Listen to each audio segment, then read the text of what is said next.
You're listening to Seasons of Bling.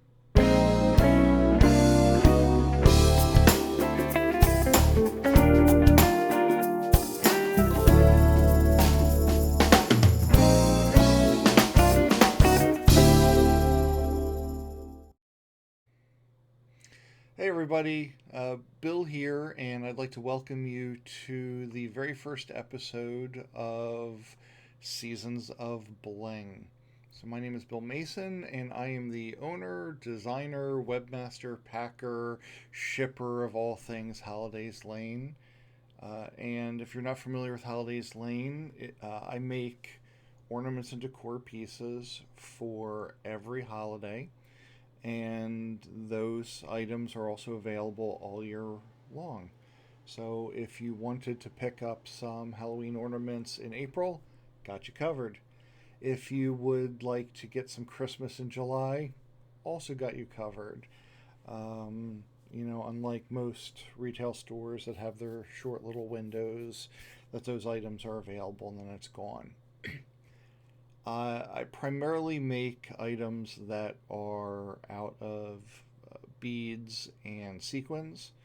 I do some items that are hand painted with acrylic paints. But the big thing that I do is beaded and sequins, sort of blingy and sparkly, something that really gets your attention.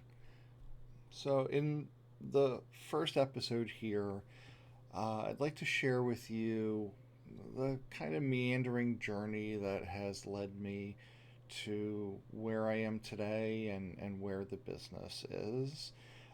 It jumps around a bit, so hopefully you can stay with me and you'll enjoy the journey as much as I did. Um, so, where I started um, was there was a long period of time where I was working two jobs, or I was working a full-time job and going to school and have a lot of free time. So once some of the free time opened up, I was able to start exploring things that I like doing. And I started off painting with acrylics because it dried easier and faster, and so I was able to really see the finished work pretty quickly. My mother actually painted landscapes, oil based, so I knew that I had that in me. And then my aunt, my father's sister, also painted, but she took a little different route. She did a lot of um, more cottagey, more farmhouse vibe kind of things, where she might paint a snowman on a piece of slate or on a wooden sled, or would do items on wooden blocks, and incredibly talented. The fact that she was able to get such personality and life out of painting, that always fascinated me. So I started by taking some classes in Philadelphia. There's a wonderful school called Fleischer Art Memorial. They do, you know, items for like classes for kids. They do some free art education classes, and they have short little um, semesters of classes, very reasonably priced. So it might be one day a week from like 6 to 9. So I signed up there and started taking introduction to painting classes, color theory classes, things like that. And it definitely, I'm not going for an art degree. It was for pure enjoyment and to do something a little bit different. And I really enjoyed it. I was lucky to have that opportunity and something so close to me. So of course, when you go with something new, at least for me, I go big and I go all in. So I was buying big canvases and every paint that was available back in the day when AC Moore was around, or or Michaels. It was a matter of, who had the better sale, buy one get one, or 50% off, or you save your coupon. Sometimes they give you that special 60% off one. So I'd run in and get a bigger tube of paint. So I love that. Um, I really, it's going to sound weird, but I love the tactile experience of going to an art studio. Usually it's a creaky wooden floor in an older building, and you have that dirty sink to clean your brushes out of, and there's just a smell to it. It was fantastic. So I enjoyed that, but it quickly ran out of space to keep my paintings. So first I started going a little bit smaller. So I went from the giant ones down to like 4x4 canvases, or maybe a 12x12. And as that also started growing, then I decided, let me see if I can go to a art and craft fair, maybe start selling some of them, and I did. I did fairly well, especially in the smaller sized, because you have more space for that. You could be in an office or a bathroom, or something like that. Um, and I went from plain paint to doing some mixed media. So I might get mesh wire involved in it, or I did a lot with fibers, and trying to get a little more texture to the paint than just like a painting. Uh, and at that point, I tested the waters, like I said, at in-person craft and art fairs. I created an Etsy shop as just another way of selling them. And at that point, it really was hobby based. It was, I just want to be able to, keep painting. I don't have a place for it. Maybe somebody else will like it, and we'll send it off that way. So sold a couple there. Didn't do fantastic. And started thinking, okay, this isn't working, space wise, time wise. I'm enjoying it, but it's definitely nothing that's gonna turn into a great art career. So let's rethink that. Um, and then came up with doing little wood slice ornaments. So they're like little 3-inch round um, slices of a branch, basically. Usually has still bark around it. And I started doing snowmen paintings on them. And I would drill the holes through them. I'd add jute uh, twine as a hanger, and just kind of kept painting them, and started bringing them to the craft fairs, and they were selling more than the smaller size paintings. So okay, so we started moving into the ornament business for Christmas. Well, I've always been absolutely in love with Christmas, with not so much the holiday, but more the decor. The warmth of a lit tree, the sparkliness. Every corner of your house is usually in some way, shape, or form decorated and glitzy, and I don't know. I always loved it. There's actually a store in um, Bucks County, Pennsylvania, called Feeney's, and they are normally a garden center. So you go there in the summertime, and there's all your patio furniture. They have plants and things like that. But around August, they start converting the inside of their building to a Christmas wonderland. I mean, every centimeter of that place is decorated for Christmas. And growing up, I remember going there, and then I stopped for a while, and then more as an adult, I started going back again. And I have a friend, Kim, that we have our annual pilgrimage to that. We take a weekday off because it's normally too busy to go for me. I don't like crowds on a weekend, so we'll go on a random Tuesday or something, go have lunch, and then venture around and dig through the Wonderland that place is. Um, so in the back of my head, obviously, I've always had that love of Christmas, and then I started moving on to the painting wood slices. And as I explored my memories more of Christmas, I started remembering. I'll just say it. These really tacky ornaments.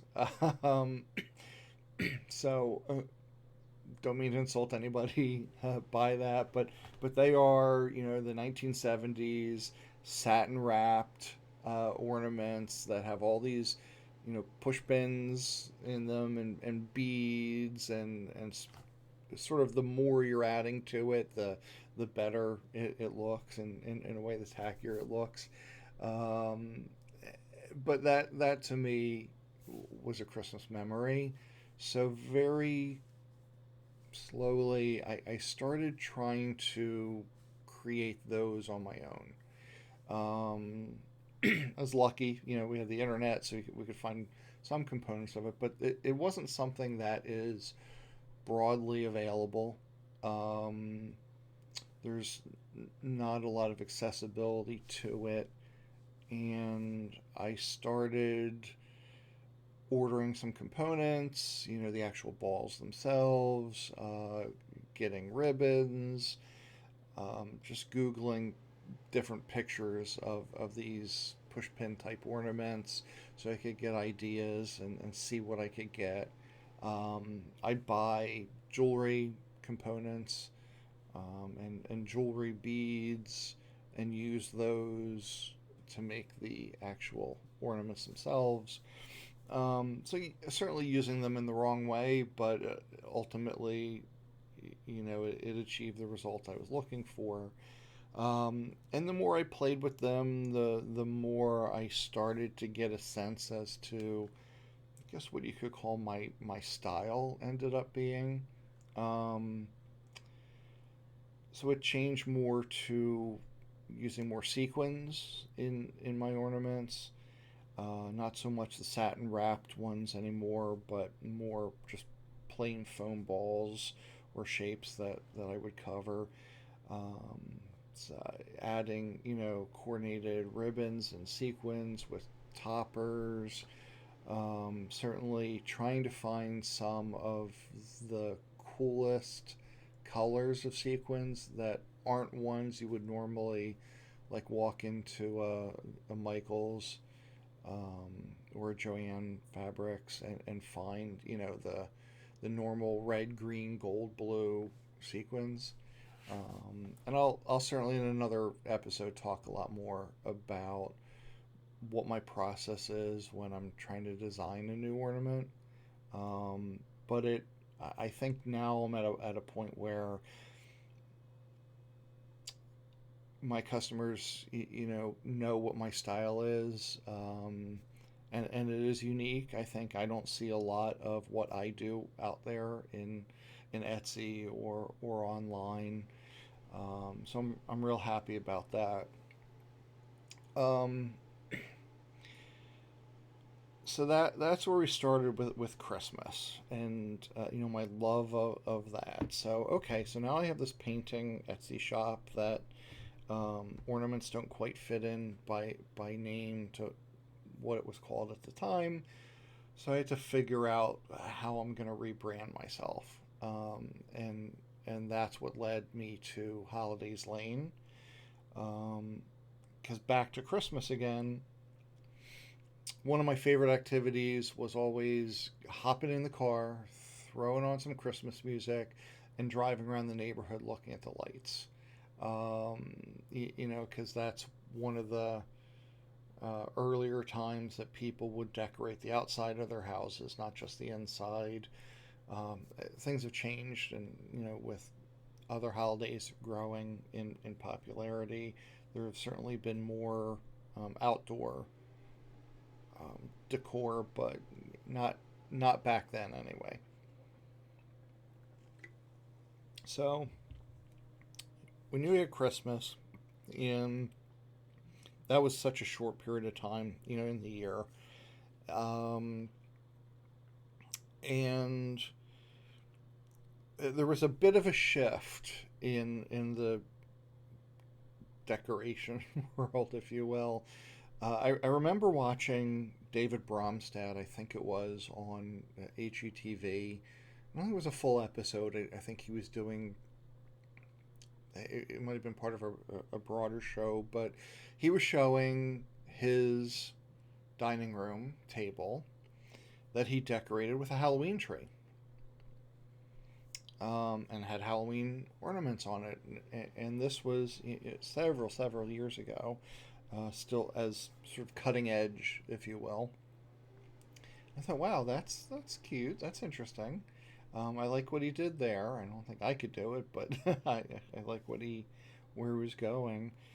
Um, so okay, we have Christmas. There are other holidays that you can have ornaments for, and now I'd been deep in my quest for finding ribbons and unique joy components. So I knew that there was stuff for all sorts of years. Okay, so we have holidays. We have multiple holidays, and back to the idea of driving around and looking at the lights. Okay, so Holiday Road didn't quite sound right, or Holiday Boulevard didn't quite sound right. Elaine had this very suburban, homey kind of feel to the name of a street, if you will. And so, okay, so there are multiple holidays that I'm doing this for. So Holidays Lane was where I landed with the business name. And then I started doing, more and more other holiday ornaments. So, I think I started with mostly Halloween after Christmas, and then there was certainly not very many like gay pride ornaments that were out on the market. So I started doing LGBT ornaments and pride flags and things like that. And those took off wonderfully because there was just a need for them. Um, and then over time, now we've added Valentine's Day trees, Easter ornaments, and Easter eggs. And those Easter eggs are actually some of my favorites. Usually, those are beaded, and I use check glass beads in all sorts of fun, vibrant colors. And we have USA Patriotic, anything kind of red, white, and blue. What else have I done? I started doing some Chrismica this year. It's 2023, 2022 is when I started them. I'll do a couple more this year. So shout out to anybody who watched the OC. Um, Chrismica was what was from that, and yeah, that's sort of where I got to where I am today with all those ornaments. And I'm a I am a little bit of a hoarder when it comes to my supplies. I have so many different sequins in different finishes. So there's shiny ones, more matte ones. I think could probably end up having an entire future podcast talking about just sequin and sequin finishes because there are so many different ones that are out there now, and that it makes my job both easy and hard because I want it all because I want to be able to make a bunch of ornaments. And ribbons now. There's certainly a wider variety, and I've got some really good wholesale sources there. And now I've moved to buying my beads wholesale. They're imported from the Czech Republic, through Canada, and then into the U.S. So they go for a bit of a journey before getting to me, but I now buy big bulk containers of them, so I can do a little less of the, only being able to make one of something like I did with the satin wrapped ornaments. And then there's also issues with some of those older supplies, that the companies just don't make them anymore like they used to, which is sad. It's a bit of a dying art. Some of the foam shapes just don't really exist anymore. Like I used to make bells; those are gone. Which they were some of my favorite ornaments. So who knows? Maybe there'll be a resurgence again at some point. But going to more and more in-person craft fairs, it's nice to have the interaction with some of the people, because for them these kinds of ornaments are very nostalgic, to them. What I hear a lot of times is, oh, my mom used to make them, or my aunt, grandmother used to make them, usually sometime in the 70s or after that. A lot of times people will still have those ornaments that were made. They may be falling apart just a little bit, but that doesn't change people's feelings and memories there. Um, Almost a little more special. Um, and then that sort of led me to starting to make ornament kits where somebody could, um, just follow along the instructions. They give them all the supplies that they need, and then they can either re-experience or introduce to their kids. Have a little craft night. Make order 4 ornaments for the family, and everybody makes it, either as friends or family members. It's more about that time together. It doesn't matter if it's perfect or not, because even if you look at your imperfect ornament, you remember the experience and the people you were with, when you made it, and that kind of makes me happy to know that those are out there. And who knows, in a future podcast we could talk more about that. But yeah, I wanted just to say hello to everyone out there, introduce myself, introduce the company, the business. It's just me. I do everything. So if you go to holidayslane.com and you look at what I have, or you go to my Etsy shop, Holidays Lane. If you follow me on TikTok or Instagram or Facebook, stalk me, whatever, everywhere, it is Holidays Lane, Holidays with an S.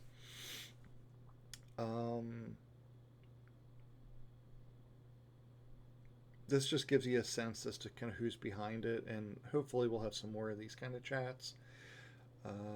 And if you do follow me on one of those other places, feel free to shoot me a note. I'd love to hear what you want to hear about, in this. Um, you know, but I certainly will have things to talk about for a little while. But when you place any of those orders, it's me that made it by hand. I find the item, I package it up, I box it up, and hand deliver it to the post office, and then it's on its way to you. So, any time that somebody supports me, I appreciate it. I think in life in general, a lot of people have imposter syndrome, so you never quite maybe feel good enough, and even I still feel that way sometimes. But when people leave reviews that they love their ornament, or that the person that they bought it for as a gift loved it, or that they had fun making their ornament out of one of my kits, it makes me happy. It's a little hit of dopamine, if you will. So that's, I think, everything I wanted to talk about for my first podcast here. So thank you for listening. If you've made it to the end, make sure to subscribe to the podcast. Although it's on video, if you're watching me on YouTube, hi. If you're just listening to the podcast on YouTube Music, then hello. I had fun talking through it. I hope you did too. And I wish you all well. So my tagline for my business that I really like is, Holidays Lane, where every day is a holiday. So I hope you are having a wonderful holiday. Bye. Head on over to holidayslane.com. That's holidays with an S, where every day is a holiday.